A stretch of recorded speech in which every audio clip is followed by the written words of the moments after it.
We'll be competing in two classes, modified partial streamliner, push rod and fuel, what is one class, and gas is the other class.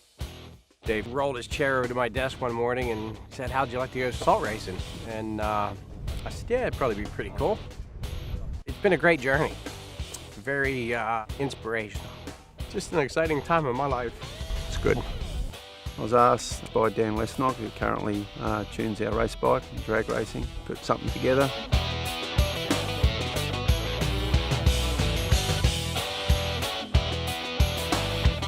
It's modified but not Harley, and that's a cool thing because a lot of the bike is still Harley. You know, 95 to 98% all Screaming Eagle Harley Davidson parts. We specifically chose a bagger because we want to challenge some of those stereotypes. The myth is off. You on a bagger, you're an old man. You know, it's grandpa's bike. All reality, you know, they're great handling machines. Didn't realise how good the bike looked until we took it off the stand at home. Amazing. I'll be happy with that. You know, it's typical racing, last minute crunch. It's changed a little bit from the concept, but it's wicked.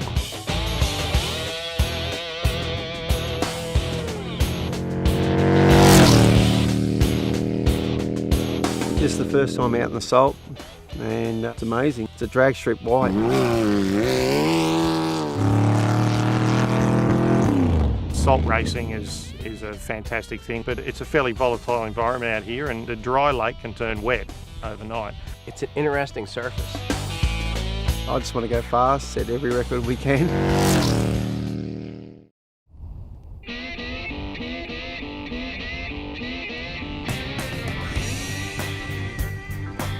You know, Monday rolled in, first pass with the bike. It is a licensed run, 125 license.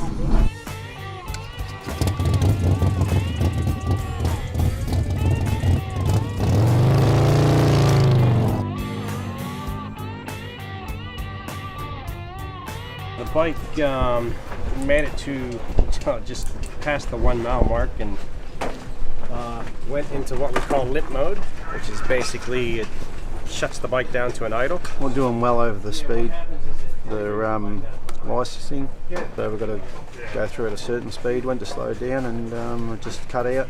Throttle's on. Corey's cutting a new gasket for the throttle body. We'll be ready to roll again. Get back down and get in line.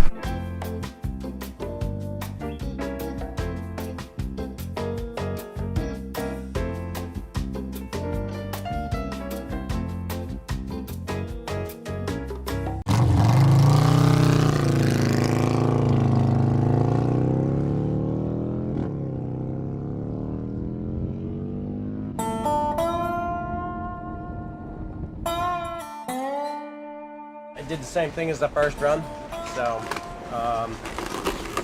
got some data recorded. Just gonna see what it did and shoot for something different here.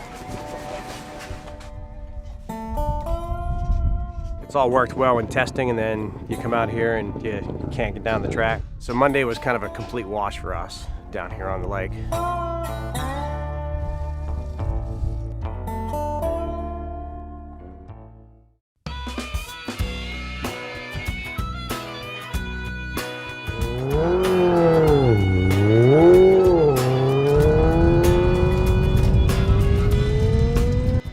Tuesday morning, went down to the starting area here, stood in line for about 4 hours. Pretty eye-opening process out here of how slow the process goes to do this dry lake racing. Started it up. You can't even imagine of how big the race course is. It's 9 miles long. You can't even see the other end of it.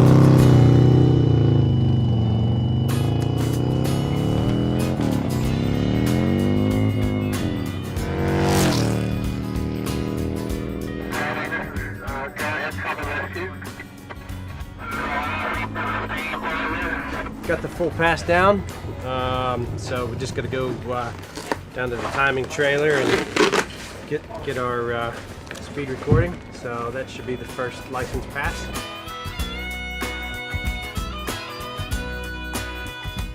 Back in line, and unfortunately there was a couple accidents on the big track. One was a bike.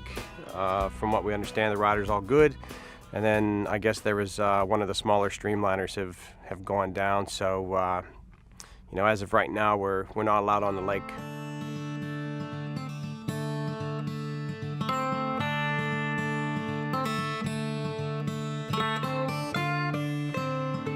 As you all know, we've had a major incident. At this stage, the driver is in the Royal Adelaide Hospital and he's in a stable condition.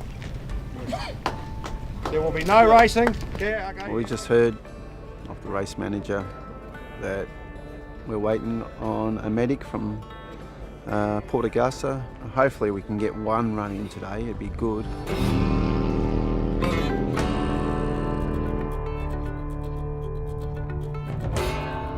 3 o'clock, 3:30.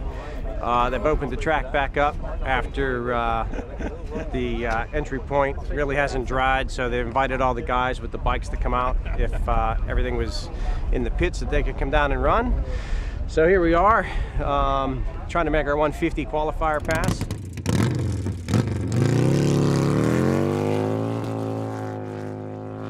What was that? First, second, third. Yeah, it was just going normal and then it just died. Doing about 120. So it went to idle management mode again.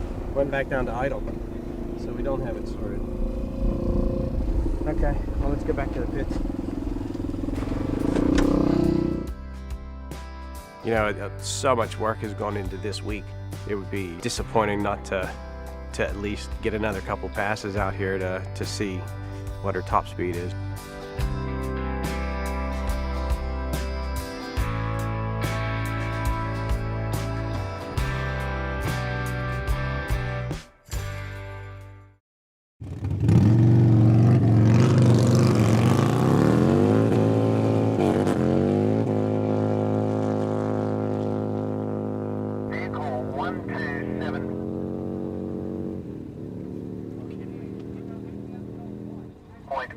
.131. That's 165.131. 165.131. 160. 165. Can we still get it? Yeah. We're going to do a gearing change on the bike. We're going to pull some data out of the bike right now as well, just so we can look at some head temps and go from there. Go out and do our 175 pass.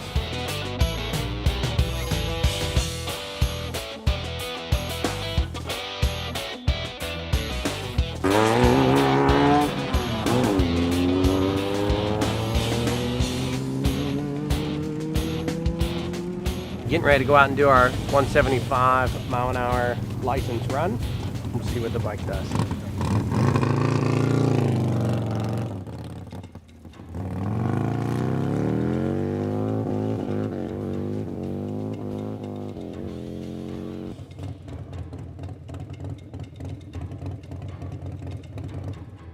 Looks like our ECM bug came back, so that'll be it.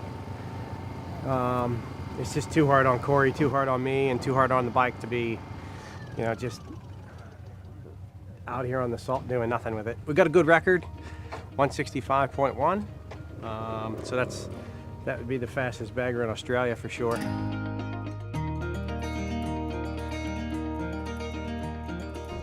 You know, it's typical racing. You know, we build these machines and we build them to their maximum capabilities. Pretty happy with what we've done and designed. It can go faster, a lot faster.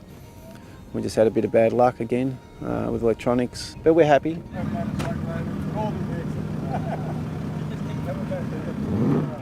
You know, it was a good week. Learned a lot. Set a record. Went 165 mile an hour on a bagger. It's pretty good. Next year, we're going to come back and beat what we did this year.